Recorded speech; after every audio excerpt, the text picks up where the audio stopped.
Saudara, vaksin Nusantara kembali jadi pusat perhatian, belum mendapatkan izin dari Badan POM, namun para penelitinya melanjutkan uji klinik fase kedua. Sejumlah anggota DPR memberikan dukungan dengan ikut menjadi sukarelawan uji klinis. Pengembangan vaksin Nusantara yang digagas mantan Menteri Kesehatan Terawan Agus Putranto kembali jadi perhatian. Para peneliti tetap melanjutkan uji klinis fase kedua, meskipun Badan Pengawas Obat dan Makanan (BPOM) belum mengeluarkan izin persetujuan pelaksanaan uji klinis. Hari ini sejumlah anggota DPR RI menjadi relawan uji klinis vaksin Nusantara. Di antaranya Wakil Ketua DPR RI Sufmi Dasko Ahmad serta Ketua Komisi 9 DPR RI Melki Lakalena. Sufmi Dasko Ahmad menyatakan vaksin Nusantara dapat membantu program vaksinasi, terutama untuk menambah persediaan vaksin akibat adanya embargo. Nah, kita tahu bahwa vaksin-vaksin dari luar ini kan juga masuknya juga nggak gampang ke Indonesia, apalagi pada saat sekarang ini embargo vaksin dilakukan oleh negara-negara penghasil vaksin.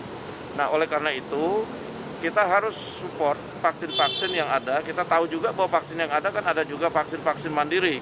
Nah, saya pikir dengan adanya vaksin Nusantara ini akan menambah kekayaan vaksin, apalagi produksi dalam negeri, sehingga bisa kemudian membantu pemerintah untuk kemudian menekan laju COVID di negara kita. Saya pikir nggak ada kontroversi ya. Nggak ada kontroversi kalau dilihat dari rilisnya BP POM juga hari ini, mereka mempersilahkan untuk memulai uji fase ini. Jadi saya pikir kalau yang dari Ibu lihat sendiri. Namun Kepala BPOM Penny Kusumastuti Lukito menegaskan vaksin Nusantara yang merupakan kerjasama dengan perusahaan medis Ayvita Amerika Serikat belum bisa berlanjut ke tahap uji klinis fase kedua. BPOM menyatakan karena belum memenuhi sejumlah persyaratan tahap awal. Tahapan sekarang berbagai aspek yang dikatakan tadi good clinical trial, GMP-nya untuk produksi vaksin tersebut juga belum memenuhi, bahkan proof of concept-nya juga belum. Jadi dan hasil uji kliniknya tersebut juga dikaitkan dengan keamanan, efektivitas dikaitkan dengan kemampuan potensi imunogenisitasnya meningkatkan antibodi juga belum meyakinkan, sehingga memang belum bisa melangkah. Ya, tapi silakan. Ya, kami tidak menghentikan, silakan diperbaiki. Ketua Umum Ikatan Dokter Indonesia, Daeng M. Fakih berpendapat, seharusnya tim peneliti vaksin Nusantara memperbaharui uji klinis fase pertama sesuai rekomendasi BPOM. Kami sudah pernah mendengar kemarin bahwa Badan POM menyarankan itu tidak dilanjutkan dulu yang fase pertama uji klinis ya. Karena itu sebaiknya pihak peneliti itu memperbaharui uji klinis fase pertama. Itu karena ini tidak boleh melangkah ke selanjutnya kalau di fase pertama itu belum dikatakan selesai dan belum dikatakan baik. Sementara itu, peneliti utama uji klinis fase 2 vaksin Nusantara, Kolonel Joni menjelaskan, vaksin Nusantara menggunakan sampel darah untuk dipadu dengan protein dari sampel COVID-19. Saat disuntikan, tubuh akan merespon virus lebih cepat membentuk imun. Jadi protein ini yang kita kenalkan ke sel darah putih itu. Kita kenalkan selama 2 hari, jadi tadi 5 hari dibiarkan, 2 hari dikenalkan.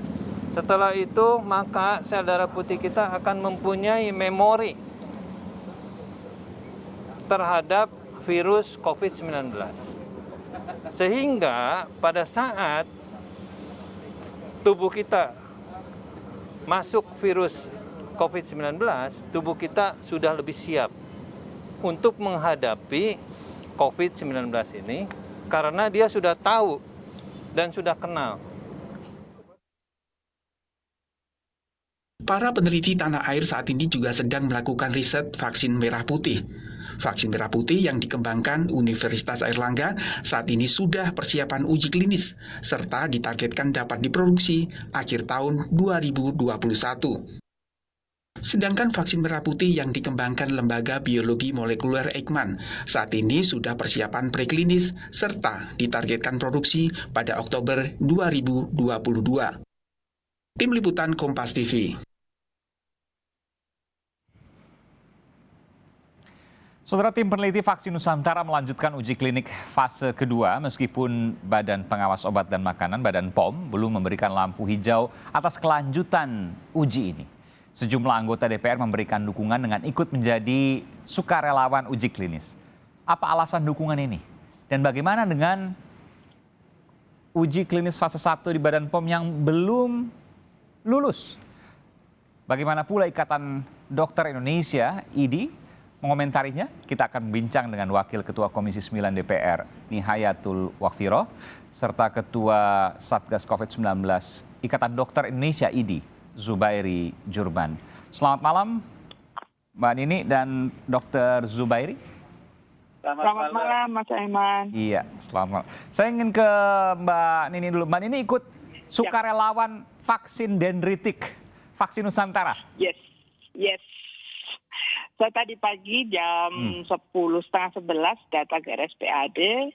Saya dengan beberapa anggota Komisi 9 dan juga ada Wakil Ketua DPR Pak Dasko, kita diambil sel darahnya, lalu hari Kamis depan 8 hari lagi sel darah yang sudah dikenalkan ke virus COVID itu dimasukkan lagi ke tubuh. Jadi 8 hari ya, tadi sebutkan 5 hari plus 2 hari ya, kurang lebih 7 hari, 8 hari kalau seandainya hari ini. Berapa orang dari DPR tadi? Saya tidak tahu jumlah pastinya karena tadi ketika saya datang sudah ada yang pulang, lalu ketika saya pulang masih ada yang datang. Ketika sama saya ada sekitar 6 atau 7 ya tadi ya. Oke. Ada Jadi fraksi PKB di DPR semuanya ikut, Mbak Nini? Apa? Fraksi PKB di DPR semuanya ikut? Enggak. Karena ini sifatnya sukarelawan, jadi tidak ada pemaksaan. Tadi yang datang kalau dari PKB baru saya sama Bu Arzeti Bilbina dari Komisi 9. Yang ajak siapa, Mbak Nini? Kami mencari info, jadi kan kita sudah beberapa kali melakukan rapat dengan Pak Terawan dan juga Kementerian Kesehatan dan Badan POM. Lalu saya juga secara personal mencari info, saya juga kontak sendiri ke Pak Terawan dan juga ke peneliti. Kita berdiskusi, baik diskusi di Komisi 9 maupun secara pribadi dan secara sukarelawan juga kita datang. Jadi tidak ada yang mengajak dan diajak secara sukarelawan kita. Jadi cari tahu informasi karena awalnya rapat, cari tahu informasi, ngobrol-ngobrol termasuk juga dengan Pak Terawan ya. Lalu kemudian inisiatif sendiri datang, ya bikin kesepakatan tentu sebelumnya ya. Kesepakatan datang, jadi kita bisa datangnya kapan, karena kebetulan kan memang kemarin-kemarin kita masih ada di luar kota, jadi kebetulan baru beberapa orang yang bisa datang hari ini, sebelum besok-besok mungkin juga akan harus reses ke dapil ya. Saya dengar besok juga ada lagi gelombang kedua.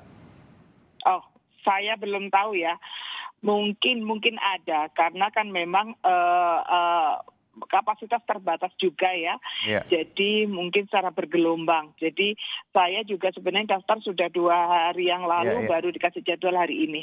Oke, Mbak Dini cerita dikit dong, kan ini hal yang baru. Meskipun ini anak bangsa juga, meskipun juga belum lulus uji klinis fase pertama. Ini ada pro dan kontra. Nanti saya bicara soal itu. Tapi sebelum bicara pro dan kontranya, tadi diambil darahnya gimana? Prosesnya gimana? Boleh cerita nggak, Mbak Dini? Jadi kita datang, kita dikasih consent form. Tapi consent form itu tidak boleh diisi sebelum kita mendapatkan penjelasan yang detail dari Pak Joni, dari tim peneliti. Jadi kita diletakkan satu ruangan, kita didetailkan soal apa kelebihan dari vaksin ini, lalu prosesnya seperti apa, prosedurnya. Setelah itu baru dikasih pilihan kepada orang yang datang itu. Jadi satu ruangan sekitar ada 10-15 orang. Lalu kasih pilihan, silakan kalau mau lanjut ya lanjut, kalau enggak. Oke, ini anggota DPR semua 15 orang nih ya? Anggota DPR semua ya?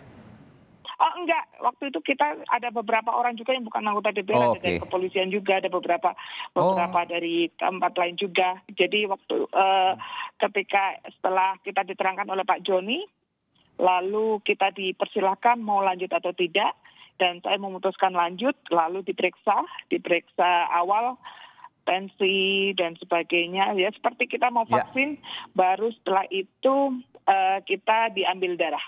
Seberapa banyak? Sebanyak donor darah atau sebanyak serologi 40 misalnya? 40 mili. Oh dikit ya, sedikit 40 mililiter ya? 40 mililiter, 4 cup ya, 4 botol kecil. Iya, kalau donor darah kan sekitar 250 sampai 350 mililiter. Iya. Ini 40 mililiter ya, artinya sedikit. Iya. Setelah itu kita suruh nunggu 30 menit takut ada reaksi apa. Habis itu kalau nggak ada reaksi, udah kita pulang. Kita dikasih kertas tanda kapan kita akan harus kembali lagi ke ini 8 hari ke RSPAD. dan itu cuma sekali aja. Jadi sekarang diambil darah, nanti hari ke-8 datang lagi, dimasukkan lagi darah yang sudah kemudian ditambahkan protein dan dikenalkan dengan virus COVID tadi, dimasukkan ke dalam tubuh, selesai. Nggak usah ada kedua lagi.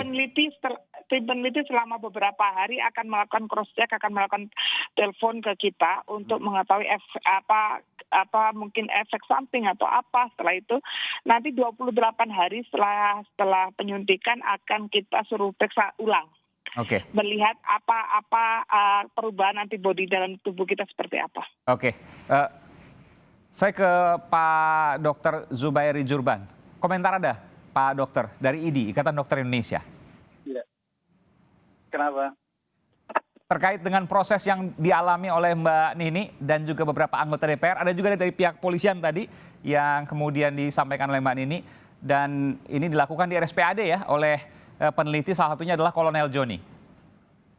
Iya, prosedur itu memang harus demikian untuk sel dendrit, caranya demikian. Kalau pertanyaannya apakah bagaimana baiknya, ya itu kan prinsipnya kan vaksin akan dipakai banyak orang. Karena itu syarat pertama adalah harus aman, kemudian baru aman dan efektif. Nah, aman ini di uji klinik fase 1. Kalau itu lolos baru kemudian aman dan efektif fase 2, artinya pada sekitar 100 sampai 1000 orang atau lebih sedikit. Kemudian kalau lolos baru fase 3 di mana pada puluhan ribu orang di banyak tempat, kalau mungkin di banyak negara. Jadi fase 1 tadi Pak Dokter, fase 1 tadi? Fase 1 pada kira-kira berapa puluh sampai 100 lebih sedikit untuk keamanan saja, safety stock, untuk melihat aman atau tidak. 100 sampel, 100 orang misalnya? Ya, 100 orang, ya 100 relawan. Oh, 100 relawan, oke. Kalau fase 1 yang saya dengar kan, vaksin Nusantara ini menggunakan sel dendritik, fase 1 belum lulus. Jadi artinya apa itu? Fase 1 belum lulus, ya harus sesuai dengan diskusi dengan, kan dinilai oleh Badan POM ya. Minta diperbaiki, ya perbaiki saja dulu kalau menurut saya sih, kemudian baru naik fase 2. Jadi kalau 100 orang kan sekarang sudah lebih, jangan-jangan dari 100 orang yang menjadi sukarelawan. Tapi yang menyebabkan gagal di fase 1 biasanya apa? Kita tidak menyebut spesifik satu persatu, tapi biasanya apa, Pak Dokter? Ya, kalau kita mulai sebuah penelitian, kita lihat desain penelitiannya dulu, kemudian kita lihat sampelnya, kemudian ya mengenai seperti disebutkan oleh Ibu Nini tadi, apakah inform konsennya penting banget, apakah relawan sadar banget mengenai risikonya, mau tetap atau tidak, dan boleh batal kalau memang ingin batal, kemudian disampaikan juga prosedurnya. Jadi harus rinci tahu, kemudian bersedia. Ya udah, nanti kalau desain penelitiannya bagus, orangnya juga etika penelitiannya juga sudah keluar, sudah diteliti, maka kemudian hasilnya dinilai aman atau tidak. Kalau belum lulus fase 1, lalu kemudian anggota DPR tadi disebutkan Mbak Nini, salah satunya Mbak Nini, mendapatkan vaksin dendritik, vaksin Nusantara, bahaya nggak Pak Dr. Zubairi? Belum mendapatkan vaksin. Oh ya, baru diambil darah, nanti hari ke-8 ya? Baru diambil darah, vaksinnya belum masuk. Jadi tentu fase 1-nya pada prinsipnya fase 1 selesai. Nah ini kemudian ada pandangan mau buru-buru, ada embargo. Ya, hari ke-8 nanti dimasukkan. Tetap tolong diingat itu pesan Presiden Jokowi yang ada di websitenya, namanya setcap.go.id. Itu beliau bilang pengembangan vaksin COVID-19 harus ikuti prosedur dan harus ikuti kaidah ilmiah. Jadi selama itu diikuti, saya dukung penuh, nggak masalah. Selama tidak diikuti? Diikuti, ya saya kan pegangannya pada kaidah kedokteran, jadi evidence-based medicine. Evidence-based. Ya, harus disertai dengan bukti, dasar dari bukti-bukti empirik. Ya. Kalau seandainya nanti hari ke-8 Mbak Nini kan pasti akan kembali nanti dipanggil untuk kemudian dimasukkan. Bahaya nggak Pak Dokter? Ya tentu sesuatu itu ada risikonya, karena itu Ada risiko. kita belum tahu ada risiko atau tidak. Karena itu ada diteliti safety-nya. Kemudian ada gunanya atau tidak. Kita belum tahu karena masih baru. Jadi kemudian diteliti apakah efikasinya efektif atau tidak. Baik, jadi Mbak Nini sekarang menurut Pak Dokter ini beresiko ya. Mbak Nini beresiko Mbak Nini, nanti saya akan berikan kesempatan pada Mbak Nini. Karena hari ke-8 kalau jadi nanti kembali dimasukkan vaksin Nusantara atau sel dendritik dari darah Mbak Nini yang kemudian diambil hari ini, lalu kemudian dimasukkan protein dan kemudian dimasukkan lagi ke dalam tubuh Mbak Nini pada hari ke-8. Maka Mbak Nini punya risiko bersama anggota DPR yang lain yang hari ini kemudian melakukan proses itu. Saya akan segera kembali setelah lagi saudara, tetaplah bersama kami di Sapa Indonesia Malam.